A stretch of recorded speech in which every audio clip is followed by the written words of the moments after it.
વિજ્ઞાનનો પાઠ 10 પ્રકાશ પરાવર્તન અને વક્રીભવન એના 3 સેશન આપણે કમ્પ્લીટ કર્યા છે। ચોથા સેશનની શરૂઆત કરીએ।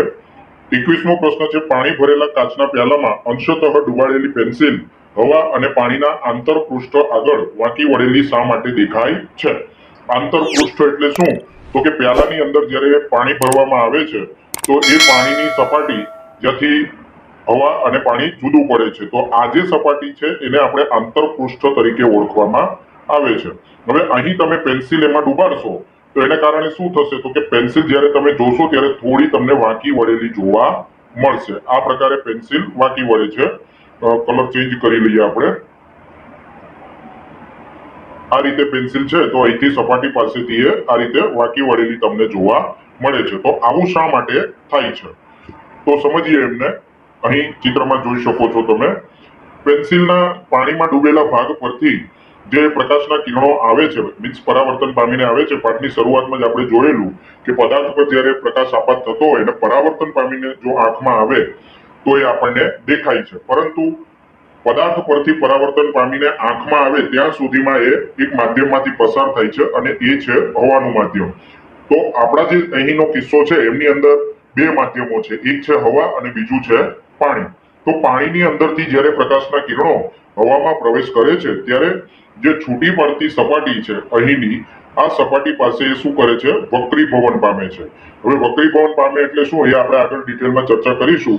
તો વક્રીભવન બાદ જ્યારે આ કિરણો આંખમાં આવે છે ત્યારે પેન્સિલના પાણીની બહાર રહેલો ભાગ એની સરખામણીમાં અલગ દિશામાંથી આપણને આવતા જણાય છે। આને કારણે પેન્સિલ એ હવા અને પાણીના જે આંતરપૃષ્ઠ છે એની પાસે આપણને વાંકી વળેલી જોવા મળે છે।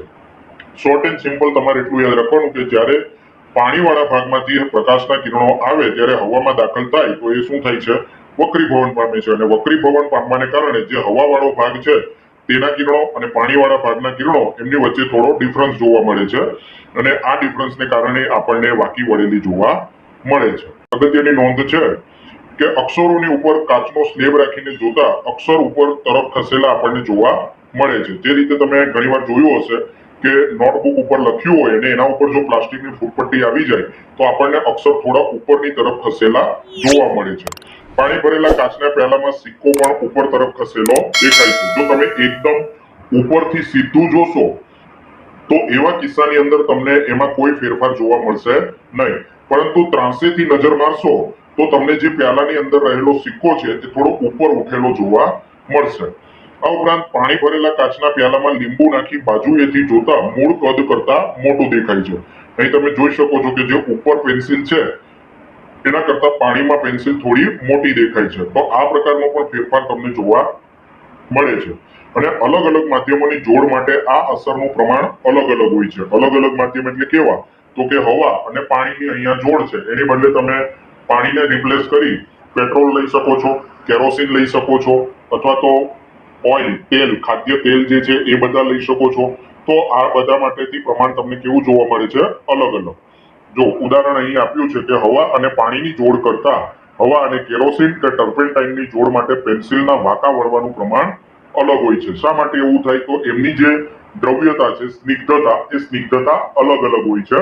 તો આને કારણે આપણને જે વક્રીભવનનું મૂલ્ય છે એ પણ અલગ અલગ મળે છે।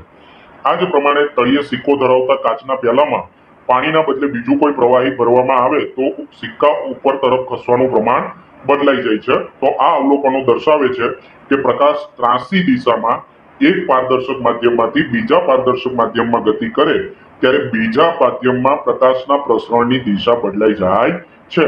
આ બદલાવ એ બે માધ્યમોને સપાટી આગળ થતો હોય છે।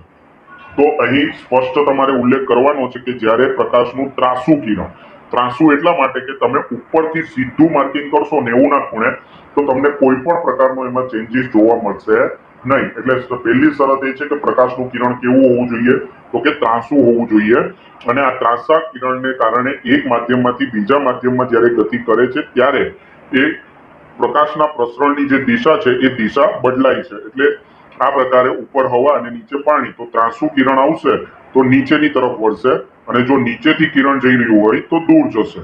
તો એ કન્સેપ્ટ આપણે આગળ જોઈશું, પરંતુ આ વાત તમારે યાદ રાખવાની છે અને આ જ બાબતને આપણે વક્રીભવન કહીએ છીએ કે પ્રકાશનું ત્રાસુ કિરણ એક પારદર્શક માધ્યમમાંથી બીજા પારદર્શક માધ્યમમાં પ્રવેશ કરે ત્યારે બંને પારદર્શક માધ્યમોને જુદી પાડતી સપાટી પાસે પોતાની મૂળ દિશાથી સહેજ વિચલિત થાય છે.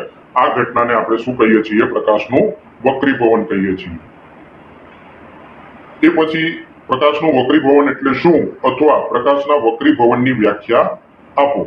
તો જ્યારે પ્રકાશનું ત્રાસુ કિરણ એક માધ્યમમાંથી બીજા માધ્યમમાં પ્રવેશ કરે, પારદર્શક માધ્યમમાં પ્રવેશ કરે ત્યારે છૂટા પડતી સપાટી આગળ પ્રસરણની દિશા બદલાય. આ ઘટનાને વક્રીભવન કહે છે. તો એક આ વ્યાખ્યા થશે.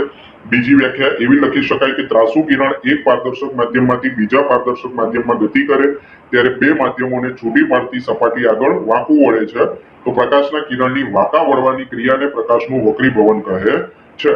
અને ત્રીજી વ્યાખ્યા એવી પણ લખી શકાય કે એક પારદર્શક માધ્યમમાંથી બીજા પારદર્શક માધ્યમમાં પ્રવેશતા પ્રકાશના ત્રાસા કિરણની ઝડપ બદલાય છે.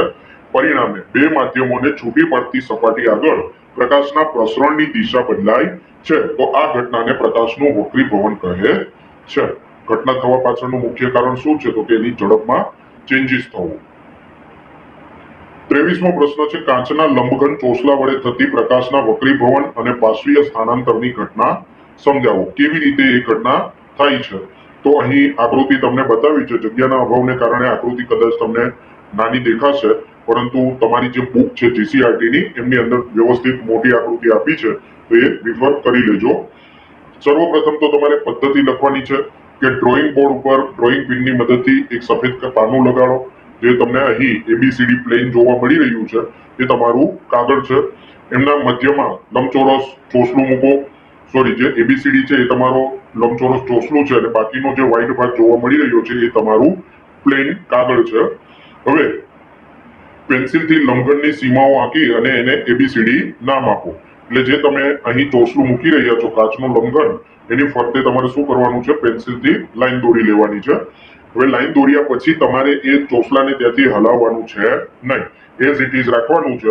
અને ચાર એક સમાન ટાંકણીઓ લેવાની છે, જેમાંથી બે ટાંકણીઓ E અને F જે અહીં તમને બતાવવામાં આવી છે ઉપરની તરફ, એ બંનેને જોડતી સપાટી AB, જે ઉપરની લંબઘન ચોસલાની સપાટી AB છે એના ઉપર કોઈ એક ખૂણો બનાવે એ રીતે એને લગાવવાની છે. તો બંનેમાંથી પસાર થતું એક રેખા તમે દોરો તો એ AB સપાટી સાથે ખૂણો બનાવશે. હવે વિરુદ્ધ બાજુએથી, એટલે જે AB સપાટી છે એની સામેની બાજુ CD છે, તો ત્યાંથી તમે નજર મારશો એટલે તમને ટાંકણીનો જે ભાગ છે સાઈડમાંથી જોતા કંઈક આવું જોવા મળશે કે ઉપર ટાંકણી તમને અહીંયા જોવા મળે છે, તો નીચે જે કાચનો ભાગ છે ત્યાં ટાંકણી આ રીતે ખસેલી જોવા મળશે. બીજી ટાંકણી અહીં છે તો એ પણ ખસીને અહીં જોવા મળશે. તો જ્યાં તમને જોવા મળે છે કાચવાળા ભાગમાં, એની સામે તમારે બે ટાંકણીઓ ફરીથી લગાવવાની છે. અને આ જે બે ટાંકણીઓ છે G અને H એ અહીં નીચેની તરફ દર્શાવી છે. તો આ રીતની તમારી રચના તૈયાર થાય એ પછીથી તમારે શું કરવાનું છે? તો કે ટાંકણી અને ચોસલાને ઊંચકી લેવાના છે. હવે કાગળ ઉપર તમને નિશાન મળ્યા છે, એ નિશાનને તમે જોડો એટલે તમને જે બે ટાંકણી E અને F છે એને જોડતું એક કિરણ EFO મળે છે. એ પછી બીજી જે ટાંકણીઓ છે તો એ ટાંકણીઓ G અને H એને તમે જોડો એટલે OGH. આ પ્રકારનું તમને કિરણ પ્રાપ્ત થાય છે. હવે બંને O જે છે એને પણ તમારે જોડી દેવાના છે. તો સંપૂર્ણપણે તમને જે કિરણ મળે છે EFOO'GH આ પ્રકારનું કિરણ મળશે, જે અહીં આકૃતિમાં તમને દર્શાવ્યું છે. આ જે લાલ બિંદુ છે એને ફોલો કરો તો આ પ્રકારનું. હવે આના ત્રણ ભાગ પડે છે. જે પ્રથમ ભાગનું આ કિરણ છે એને આપણે આપાત કિરણ કહીશું. ત્યારબાદ લંબચોરસની અંદર જે કિરણ છે આટલું કિરણ એને આપણે વક્રીભૂત કિરણ કહીશું. અને બહાર નીકળતું જે કિરણ છે એને આપણે નિર્ગમન કિરણ તરીકે ઓળખશું. હવે જો કાચનું લંબઘન ન હોય તો કિરણની દિશા કઈ હોત? તો આ પ્રકારે જે તમને દેખાઈ રહી છે આ સીધી દિશા કિરણની દિશા હોત. પરંતુ કાચનો લંબઘન મૂક્યો એટલે શું થયું? તો કે કિરણે પોતાનો રસ્તો બદલ્યો અને બદલ્યા પછી કિરણ આ રીતે બહાર આવે છે, જે મુખ્ય દિશા સાથે, જે આપણી મૂળ દિશા છે એની સાથે કેવું છે? સમાંતર છે. અને એને કારણે, એ સમાંતર હોવાને કારણે તમે સ્પષ્ટ રીતે અહીં જોઈ શકો છો O અને L આ જે ભાગ દેખાઈ રહ્યો છે એટલું એનું વિસ્થાપન થયું. અને આ જે વિસ્થાપન થાય છે એને જ આપણે પાર્શ્વીય સ્થાનાંતર તરીકે ઓળખીએ છીએ. તો આટલી બાબત તમારે ખાસ ધ્યાનમાં રાખવાની છે. હવે અવલોકન જે છે એ હમણાં મેં તમને સમજાવ્યું એ પ્રમાણે તમારે લખી નાખવાનું છે, વધારે એમાં કંઈ બીજું છે નહીં. નિર્ણય પરથી આપણે એવું કહી શકીએ કે પ્રકાશનું જે કિરણ છે એ પાતળા માધ્યમમાંથી ઘટ્ટ માધ્યમમાં પ્રવેશ કરે એટલે કે હવામાંથી કાચમાં પ્રવેશે ત્યારે લંબ તરફ વાંકું વળે છે, અને ઘટ્ટ માધ્યમમાંથી પાતળામાં એટલે ફરી પાછું જ્યારે કાચમાંથી હવામાં પ્રવેશે છે ત્યારે લંબથી દૂર તરફ વાંકું વળે છે.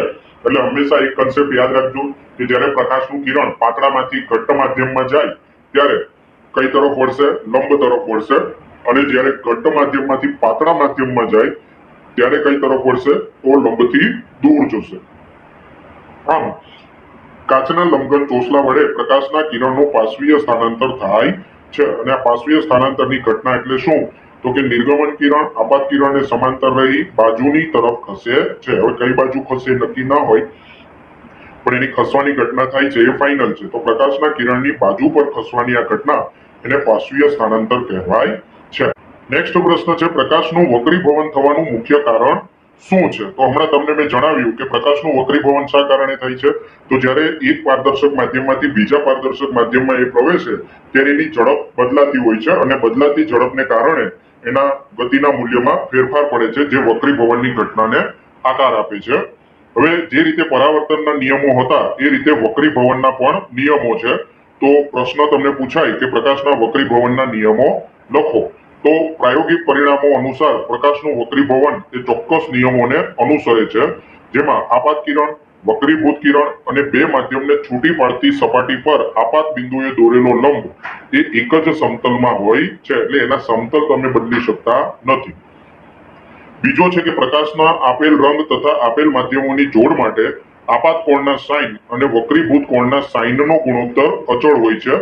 આ નિયમ સ્નેલના નિયમ તરીકે ઓળખાય છે. તો તમને સ્નેલનો નિયમ 1 માર્ક્સમાં પૂછાય તો આ તમારા માટે મોસ્ટ આઈએમપી પ્રશ્ન છે. આ પરિભાષા તમારે લખવાની રહેશે. હવે અહીં જે સાઇન શબ્દ છે એ સાઇન એટલે શું? તો તમે ગણિતની અંદર જ્યારે ત્રિકોણમિતિ શીખશો તો એમની અંદર sine, cos, tan, cosec, sec અને cot આવા ત્રિકોણમિતિય ગુણોત્તરો આવશે. તેમાંનો પ્રથમ એવો સાઇન. તો એ સાઇનના મૂલ્ય સાઇન i એટલે આપાત કોણ અને સાઇન r એટલે વક્રીભવન કોણ. રિફ્રેક્શન પરાવર્તન જે હતું એ આપણું રિફ્લેક્શન હતું, અહીં રિફ્રેક્શન. તો એ બંનેના જે સાઇન છે એનો ગુણોત્તર અચળ મળે છે, અને આ અચળ ગુણોત્તર એને આપણે શું કહીએ છીએ? તો અહીં જે તમને દેખાઈ રહ્યું છે તે n નથી પરંતુ ઈટા છે. એટલે n નો પાછળનો લીટો તમારે લાંબો કરવાનો રહેશે.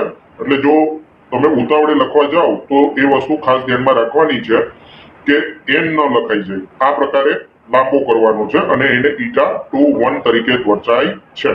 હવે ઈટા 2 1 એટલે શું? એનો અર્થ શું? તો કે માધ્યમ 1 ની સાપેક્ષે માધ્યમ 2 નો વક્રીભવનાંક. પાછળથી શરૂ કરવાનું. માધ્યમ 1 ની સાપેક્ષે માધ્યમ 2 નો વક્રીભવનાંક એટલે કે સાપેક્ષ વક્રીભવનાંક છે તે. એ પછી 26મો પ્રશ્ન છે, માધ્યમનો વક્રીભવનાંક એટલે કે ધ રિફ્રેક્ટિવ ઇન્ડેક્સ એટલે શું? તો પ્રકાશનું ત્રાસુ કિરણ એક પારદર્શક માધ્યમમાંથી બીજા પારદર્શક માધ્યમમાં પ્રવેશ કરે છે ત્યારે બીજા પારદર્શક માધ્યમમાં તે પોતાની દિશા બદલે છે. આમ કોઈ પણ બે માધ્યમને જોડ માટે થતા દિશાનો ફેરફાર એનું પ્રમાણ વક્રીભવનાંક સ્વરૂપે રજૂ કરવામાં આવે છે. તો અહીં જે sin i sin r છે એમાં આપણને અચળ મૂલ્ય મળે છે, અને એ જ અચળ મૂલ્ય એને આપણે વક્રીભવનાંક તરીકે ઓળખીએ છીએ. તો શોર્ટ એન્ડ સિમ્પલ તમારે એટલું યાદ રાખવાનું છે કે કિરણ જ્યારે એક માધ્યમથી બીજા માધ્યમમાં પ્રવેશે ત્યારે દિશા બદલે છે, એના પરિણામે દિશામાં ફેરફાર થાય. એને લીધે જે ફેરફારનું મૂલ્ય છે એ ફેરફારના મૂલ્યને આપણે જેના સ્વરૂપે રજૂ કરીએ છીએ એને વક્રીભવનાંક કહીએ છીએ. હવે જે વિદ્યાર્થી મિત્રો ચેનલ સાથે નવા છે તે ચેનલને સબસ્ક્રાઇબ કરી લો, જેથી તમને અમારા નોટિફિકેશન મળતા રહે અને દરેક વિડીયોનો એક્સેસ તમને મળી રહે.